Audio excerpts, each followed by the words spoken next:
What's up, everyone? Welcome to Program Your Remote. Today we're going to take a look at how to change the battery in this Ford remote key fob.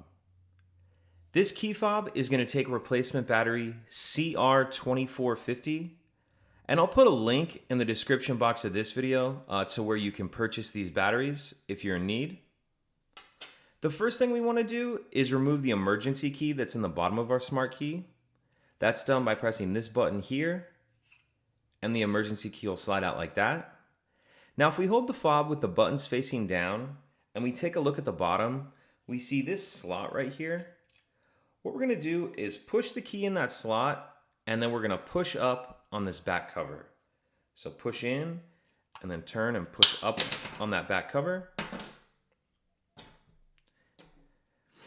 And now we can see our battery right here. And if you get a small flathead screwdriver or even like something with a point on it, there's this little slot right here that'll allow you to get in there and get under the edge of the battery to get it out. Now we'll grab our new battery, and we want to make sure that we're installing that with the plus side up. So you kind of tuck that edge in there first and then push it all the way in like that. Now we'll grab our back, and we want to kind of start the top in like this. That, and then snap that all the way on. Grab our emergency key, put that back in, and that's it. If you have any questions, please let me know.